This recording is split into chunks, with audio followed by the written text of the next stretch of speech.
Hello दोस्तों, कैसे हैं आप सब। तो स्वागत है आपका स्वाद का तड़का में। तो आज मैं आपके लिए लेके आई हूँ सर्दी खांसी से तुरंत ही आराम दिलाए इसके लिए काढ़ा बनाने की विधि। तो इस तरीके से अगर हम काढ़ा बनाएंगे तो हमें सर्दी खांसी में बहुत ही आराम मिलेगा। जैसे कि दादी नानी के नुस्खे होते थे तो अब तो हमें दादी नानी के नुस्खे नहीं मिलते हैं। तो अगर हम काढ़ा बना के इस तरीके से पियेंगे तो बहुत ही हमारे लिए लाभदायक होगा। तो ये गुड़ लिया है मैंने, काली मिर्च, हरी इलायची, दालचीनी, अजवाइन, मेथी दाना, जीरा और ये लिया है मैंने अदरक का टुकड़ा। तो अब हम फ्राई पैन में पानी लेंगे। जितना हमें काढ़ा बनाना है उसके अकॉर्डिंग हम पानी लेंगे। अगर हमने 2-4 लोगों के लिए बनाया है तो मैंने उस अकॉर्डिंग पानी लिया है। तो अब हम इसमें गुड़ डालेंगे। ये गुड़ लिया है मैंने तकरीबन 25 ग्राम। जितना हमें बनाना है उस ग्राम से हम क्वांटिटी ले सकते हैं उसके अनुसार। तो मैंने इसमें 25 ग्राम डाला। ये मैंने 4 लोगों के लिए काढ़ा बनाया है। अब मैं इसमें अजवाइन डालूंगी। ये मैंने जीरा डाला है।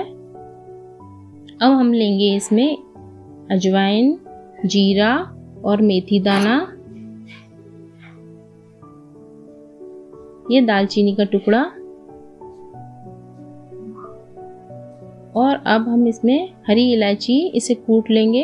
कूटने के बाद इसमें बहुत ही अच्छा इसका असर होगा, फ्लेवर आएगा।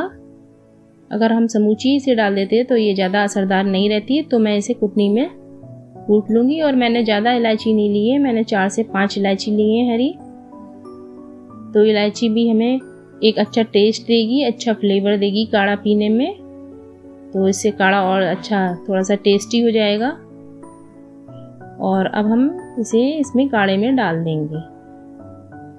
इसी तरीके से हम काली मिर्च को भी कूट के इसमें डाल देंगे। तो काढ़ा इस तरीके से बना के आप पी लीजिए तो हमें सर्दी, खांसी, जुकाम में बहुत आराम मिलता है। हमें मेडिसिन खाने की ज़रूरत नहीं है।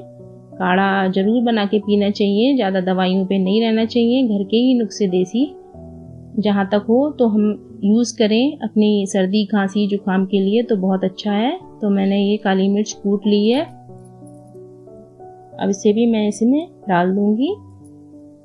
अब हम क्या करेंगे, ये एक तेज़पात का पत्ता है वो भी इसमें डाल देंगे। इससे भी बहुत अच्छा और बहुत ही असरदार हमारा काढ़ा बनके तैयार होगा। अदरक को हम ग्रेट करके डालेंगे तो इसका फ्लेवर अच्छा आएगा और बढ़िया से ये असरदार हो जाएगी। कूटने में थोड़ा सा असर कम हो जाएगा तो इसे हम घिस के ही डालेंगे। तो देखते रहिए आप किस तरीके से मैंने काढ़ा बनाया है। आप ज़रूर इसे बनाइए। अगर आपको सर्दी, खांसी हो रही है, जुकाम हो रहा है, बच्चे भी पी सकते हैं क्योंकि ये टेस्टी भी है और गुड़ में बना है, मीठा भी है। तो इसमें ये नहीं है कि हमने बहुत कड़वा टाइप का बनाया है, किसी बनाया तो बच्चे नहीं पी पाएंगे। तो इसे बच्चे भी बहुत अच्छे से पी पाएंगे। तो हमारा काढ़ा बनके तैयार हो गया है। तो प्लीज़ आप इसे ज़रूर बना के देखिए। ये बहुत ही असरदार है सर्दी, खांसी, जुकाम के लिए। और अगर आपको मेरी रेसिपी, मेरी वीडियो पसंद आ रही है तो इसे प्लीज़ लाइक, सब्सक्राइब, शेयर ज़रूर करिए। Thanks for watching.